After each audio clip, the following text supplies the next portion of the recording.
Hi hello ನಮಸ್ಕಾರ ನನ್ನ ಸಾಯಿ ಭಕ್ತವೃಂದಕ್ಕೆ. ನಮ್ಮ ಜೀವನದಲ್ಲಿ ಮುಂದೇನಿದೆ ಎಂದು ನಾವು ಯಾರೂ ತಿಳಿದಿರುವುದಿಲ್ಲ. ನಮ್ಮ ಬಾಳಿನಲ್ಲಿ ಬರುವ ತಿರುವುಗಳಿಗೆ ಪರಮಾತ್ಮನೇ ಕಾರಣ. ಕರ್ಮಾನುಸಾರ ನಡೆಯಬೇಕಾಗಿರುವುದು ನಡೆದೇ ನಡೆಯುತ್ತದೆ. ಲೌಕಿಕ ಜೀವನದೊಂದಿಗೆ ಪಾರಮಾರ್ಥಿಕವನ್ನು ತಮ್ಮಲ್ಲಿ ಅಳವಡಿಸಿಕೊಂಡು ಧರ್ಮ ಮಾರ್ಗದಲ್ಲಿ ನಡೆಯುವವನಿಗೆ ಪರಮಾತ್ಮನ ಸ್ವರೂಪಿಯಾಗಿ ಕಾಣಿಸಿಕೊಳ್ಳುವ ಸಾಧು ಸಂತರು ಮತ್ತು ಸದ್ಗುರುಗಳು ಹತ್ತಿರದವರಾಗುತ್ತಾರೆ. ಇಂಥವರಿಂದ ಮಾರ್ಗದರ್ಶನ ಪಡೆದು ಸೇರಬಯಸುವ ಗುರಿಯನ್ನು ಮುಟ್ಟುತ್ತಾರೆ. ಭಕ್ತಿಯಿಂದ ಸೇವೆ ಮಾಡಿದವರಿಗೆ ಆಶೀರ್ವಾದ ರೂಪದಲ್ಲಿ ಒಳ್ಳೆಯದನ್ನು ಹರಿಸುತ್ತಾರೆ. ಅವರ ಶಕ್ತಿಯಿಂದ ಭಕ್ತರ ಅಭಿಷ್ಟಗಳು ನೆರವೇರುವಂತೆ ಮಾಡುತ್ತಾರೆ. ಶ್ರೀ ಸದ್ಗುರು ಸಾಯಿಬಾಬಾರ ಭಕ್ತರಾಗಿ ಪ್ರೀತಿಯಿಂದ ಸೇವೆ ಮಾಡುತ್ತಾ ತನು ಮನ ಧನಗಳನ್ನು ಅರ್ಪಿಸಿ ಶರಣಾಗತರಾಗಿರುವ ಶಿವಗಾಮಿಯವರಿಗೆ ಬಾಬಾ ಹೇಗೆ ಹತ್ತಿರವಾದರು, ಯಾವ ರೀತಿ ಅವರ ಸೇವೆಯನ್ನು ಮಾಡುತ್ತಿದ್ದಾರೆ ಎಂದು ತಿಳಿಯೋಣ. ಶಿವಗಾಮಿ ಮತ್ತು ವೆಂಕಟೇಶ್ವರನ್ ನವದೆಹಲಿಯಲ್ಲಿ ವಾಸ ಮಾಡುತ್ತಿರುವವರು. ಒಮ್ಮೆ ಪರಿಚಯದವರು ಶಿವಗಾಮಿಯವರನ್ನು ಸುಮಂಗಲಿ ಪೂಜೆಗೆ ಆಹ್ವಾನಿಸಿದ್ದರು. ಅವರ ಮನೆಗೆ ಶಿವಗಾಮಿ ಹೋದಾಗ ಇವರನ್ನು ಸ್ವಾಗತಿಸುತ್ತಿರುವಂತೆ ಇದ್ದ ಬಾಬಾ ಫೋಟೋ ಕಣ್ಣಿಗೆ ಬಿದ್ದಿತು. ಪೂಜೆ ಮುಗಿದು ಬಂದ ಜನಗಳೆಲ್ಲ ಹೋದರು. ಶಿವಗಾಮಿ ಮಾತ್ರ ಮೈಮರೆತು ಭಾವನ ಭಾವಚಿತ್ರದಲ್ಲೇ ಮನಸ್ಸು ಐಕ್ಯವಾಗಿಸಿದ್ದರು. ಸ್ವಲ್ಪ ಹೊತ್ತಾದ ಮೇಲೆ ಎಚ್ಚರಗೊಂಡು ಮನೆಗೆ ಹಿಂತಿರುಗಿದರು. ಭಾವಚಿತ್ರದಲ್ಲಿದ್ದ ಬಾಬಾ ಇವರ ಕಣ್ಣಿಗೆ ಕಾಣಿಸಿಕೊಂಡು ನಾನು ಬಹಳ ವರ್ಷದಿಂದ ನಿನ್ನ ಮನೆಯಲ್ಲೇ ಇದ್ದೇನೆ. ಮನೆಗೆ ಬೇಕಾದರೆ ಹೋಗಿ ನೋಡು. ನಿನ್ನ ಗಂಡನ ಪುಸ್ತಕದಲ್ಲಿ ನಾನು ಇದ್ದೇನೆ ಎಂದು ಹೇಳಿದ್ದಂತಾಯಿತಂತೆ. ಅದರಂತೆ ಶಿವಗಾಮಿ ಮನೆಗೆ ಬಂದ ಮೇಲೆ ಪುಸ್ತಕವನ್ನು ಬಿಡಿಸಿ ನೋಡಿದಾಗ ಬಾಬಾ ಚಿತ್ರ ಇರುವುದು ತಿಳಿಯಿತು.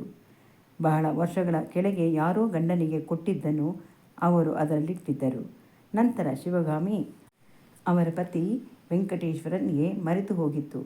ಅಂದಿನಿಂದ ಶಿವಗಾಮಿಯವರಿಗೆ ಬಾಬಾ ಸದಾ ತನ್ನೊಂದಿಗೆ ಇದ್ದಾರೆ ಎಂದು ಅರ್ಥವಾಯಿತು. ಓದುಗರಿಗೆ ಶಿವಗಾಮಿಯರವರ ಅನುಭವ ಕಥೆಯನ್ನು ಓದಿದಾಗ 108 ರೀತಿ ಪ್ರಶ್ನೆ ಎದ್ದೇಳಬಹುದು. ಸಮಾಧಿ ಹೊಂದಿದ ಬಾಬಾ ಹೇಗೆ ಶಿವಗಾಮಿಯವರಿಗೆ ಗೋಚರಿಸಿ ಸಂಭಾಷಣೆ ನಡೆಸುತ್ತಾರೆಂದು. ಆದರೆ ಶಿವಗಾಮಿಯವರಿಗೆ ಆದಂಥ ಅನುಭವಗಳು ಭಕ್ತರಿಗನೇಕರಿಗೆ ಆಗಿದೆ. ವಿಭಿನ್ನ ರೀತಿಯ ಅನುಭವ ಕೇಳಿದಾಗ, ನೋಡಿದಾಗ, ಅನುಭವಿಸಿದಾಗ ರೋಮಾಂಚನವಾಗುತ್ತದೆ, ವಿಸ್ಮಯ ತರುತ್ತದೆ. ವಯೋವೃದ್ಧರಾಗಿರುವ ಈ ದಂಪತಿಗಳು ನಿರಂತರವಾಗಿ ಸ್ವಾಮಿಯ ಸೇವೆಯನ್ನು ನಿಷ್ಠೆಯಿಂದ ಮಾಡುತ್ತಿದ್ದಾರೆ. ಮಂದಿರದಲ್ಲಿರುವಂತೆ ದೊಡ್ಡದಾದ ಪ್ರತಿಮೆಯನ್ನು ಬಾಬಾರವರ ಅಪ್ಪಣೆ ಮೇರೆಗೆ ತಂದಿಟ್ಟುಕೊಂಡು ಪೂಜಿಸುತ್ತಿದ್ದಾರೆ. ಪ್ರತಿನಿತ್ಯ ಬಾಬಾ ಏನು ಆಜ್ಞೆ ಕೊಡುತ್ತಾರೋ ಅದರಂತೆ ಪಾಲಿಸಿಕೊಂಡು ಬರುತ್ತಿದ್ದಾರೆ. ಬಾಬಾ ಬೆಳಗಿನ ಹೊತ್ತು ತನಗೆ ಹೊರಗೆ ಹೋಗಬೇಕಾಗಿದೆ, ಬಾಗಿಲು ತೆಗೆ ಎಂದು ಹೇಳುತ್ತಾರಂತೆ. ತನಗೆ ಬೇಕಾದ ಅಡಿಗೆ ಪದಾರ್ಥಗಳನ್ನು ಹೇಳಿಸಿ ಮಾಡಿಸಿಕೊಂಡು ತಿನ್ನುತ್ತಾರಂತೆ. ಬಾಬಾ ಆಜ್ಞೆ ಮಾಡುವುದು, ಕಣ್ಣಿಗೆ ಗೋಚರಿಸುವುದು ಶಿವಗಾಮಿಯವರಿಗೆ ಮಾತ್ರ. ನಿತ್ಯ 4 ವೇಳೆಯಲ್ಲೂ ಆರತಿ ಮಾಡುತ್ತಾರೆ. ಆಗ ಬಾಬಾನ 2 ಪಕ್ಕದಲ್ಲಿ ಹನುಮಂತ ದೇವರು ಹಾಗೂ ಮತ್ತೊಂದು ಪಕ್ಕದಲ್ಲಿ ಸತ್ಯಸಾಯಿ ಬಾಬಾ ಕುಳಿತಿರುವಂತೆ ತೋರುತ್ತದೆ. 70 ವರ್ಷ ಮೀರಿದ ವೃದ್ಧೆ ಶಿವಗಾಮಿ ಚಟುವಟಿಕೆಯಿಂದ ಓಡಾಡುವುದಕ್ಕೆ ಬಾಬಾ ಅನುಗ್ರಹದಿಂದಲೇ ಎಂದು ಭಾವಿಸಿದ್ದಾರೆ. ಬಾಬಾ ಕೆಲವೊಮ್ಮೆ ಅಂಗಡಿಗೆ ಹೋಗಿ ತಾನು ಇಷ್ಟಪಡುವ ವಸ್ತುವನ್ನು ತರುವುದಕ್ಕೆ ಹೇಳುತ್ತಾರೆ. ಮನೆಗೆ ಯಾವಾಗ ಯಾರು ಬರುತ್ತಾರೆ ಎಂದು ಸೂಚನೆ ಕೊಡುತ್ತಾರೆ. ಮನೆಯ ಸದಸ್ಯರಲ್ಲಿ ಒಬ್ಬರಾಗಿ ಕಂಡು ಬಂದಿರುವ ಬಾಬಾ ಶಿವಗಾಮಿ ಹತ್ತಿರ ಭಕ್ತರ ಸಂಕಷ್ಟಗಳನ್ನು ಆಲಿಸಿ ಇವರ ಮೂಲಕ ಉತ್ತರಿಸುತ್ತಾರೆ. ನಂಬಿಕೆ ಕಂಡುಕೊಂಡಿರುವ ಜನ ಬಾಬನ ಮುಂದೆ ಹೇಳಿಕೊಂಡು ಪರಿಹಾರ ಕಂಡುಕೊಳ್ಳುವುದರಲ್ಲಿ ಯಶಸ್ವಿಯಾಗಿದ್ದಾರೆ. ವೆಂಕಟೇಶ್ವರರವರ ಅಣ್ಣನ ಮಗ ಪದ್ಮನಾಭನ್ ದೆಹಲಿಗೆ ಹೋಗಿದ್ದಾಗ ಚಿಕ್ಕಪ್ಪನ ಮನೆಗೆ ಹೋಗಿ ಬರೋಣವೆಂದು ನಿಶ್ಚಯಿಸಿದರು. ಆ ದಿನ ಬೆಳಗ್ಗೆ ಬಾಬಾ ಶಿವಗಾಮಿಗೆ ಮುಂಚಿತವಾಗಿ ತಿಳಿಸಿದರಂತೆ. ಈ ದಿನ ಮನೆಗೆ ಅತಿಥಿ ಬರುತ್ತಾರೆ. ಬಂದವರಿಗೆ ದ್ವಾರಕಾಮಯಿಯಲ್ಲಿರುವ ಬಾಬಾ ಪ್ರತಿಮೆಯನ್ನು ಕೊಡಲು ತಿಳಿಸಿದರಂತೆ. ಬಾಬಾ ಹೇಳಿದಂತೆ ಪದ್ಮನಾಭನ್ರವರ ದೂರವಾಣಿ ಕರೆ ಮಾಡಿ ತಾನು ಮನೆಗೆ ಬರುತ್ತಿರುವುದನ್ನು ತಿಳಿಸಿದರಂತೆ.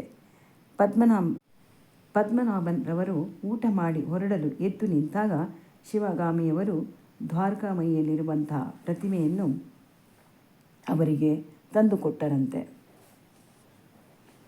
ಬಾಬಾ ಕೊಡಲು ಹೇಳಿದ್ದಾರೆ, ಸಾಧ್ಯವಾದರೆ ನಿತ್ಯ ಇದಕ್ಕೆ ಹೂ ಅರ್ಪಿಸಿ ಪೂಜಿಸಿ ಎಂದು. ಬೆಂಗಳೂರಿನಲ್ಲಿ ವಾಸಿಸುತ್ತಿರುವ ಪದ್ಮನಾಭನ್ರವರ ಮನೆಯಲ್ಲಿ ಲೋಹದಲ್ಲಿ ಮಾಡಿರುವ ಬಾಬಾನ ಪ್ರತಿಮೆ ಇವತ್ತಿಗೂ ಇದೆ. ಅವರ ಪತ್ನಿ ಸುಜಾತ ಭಕ್ತಿ ಗೌರವದಿಂದ ಅದಕ್ಕೆ ನಮಿಸಿ ಹೂವಿನಿಂದ ಪೂಜಿಸುತ್ತಾರೆ. ಗುರುವಾರ ಹಾಲಿನ ಅಭಿಷೇಕ ಮಾಡುತ್ತಾರೆ. ಸುಜಾತ ಹೇಳುವ ಪ್ರಕಾರ ಅದು ಕೇವಲ ಪ್ರತಿಮೆಯಲ್ಲ, ಸರ್ವಕಾಲದಲ್ಲೂ ಸರ್ವವ್ಯಾಪಿಯಾಗಿ ಕಂಡುಬರುವ ದೇವರ ಅವತಾರ ಸ್ವರೂಪಿಯಾಗಿರುವ ಬಾಬಾ ಎಂದು ನಂಬಿದ್ದಾರೆ. ಬಾಬಾ ಅವರ ನಂಬಿಕೆಯನ್ನು ಸುಳ್ಳು ಮಾಡಿಲ್ಲ. ಭಕ್ತರು ಎಲ್ಲಿ ಕರೆದರಲ್ಲಿ ನಾನು ಕಾಣಿಸಿಕೊಳ್ಳುತ್ತೇನೆ ಎಂದು ಹೇಳಿರುವ ಬಾಬಾ ಇವರ ಮನೆಯಲ್ಲಿ ಸುಖ, ಸಂಪತ್ತು, ನೆಮ್ಮದಿ ಎಲ್ಲವನ್ನೂ ತಂದುಕೊಟ್ಟಿದ್ದಾರೆ. ಸಾಮಾನ್ಯವಾಗಿ ಲೋಹ ಕೆಲ ದಿನಗಳ ಬಳಿಕ ಕಪ್ಪಾಗುತ್ತದೆ. ಆದರೆ ಸುಜಾತ ಮನೆಯಲ್ಲಿರುವ ಪ್ರತಿಮೆ ಬಾಬಾರವರ ಆಶೀರ್ವಾದದಿಂದ ಪಡೆದುದು. ದಿನದಿಂದ ದಿನಕ್ಕೆ ಹೊಳಪು ಹೆಚ್ಚಾಗಿ ಹೆಚ್ಚು ಆಕರ್ಷಣೀಯವಾಗಿ ತೋರುತ್ತಿದೆಯಂತೆ. ಓಂ ಶ್ರೀ ಸಾಯಿ ಪ್ರಣಾಮ್.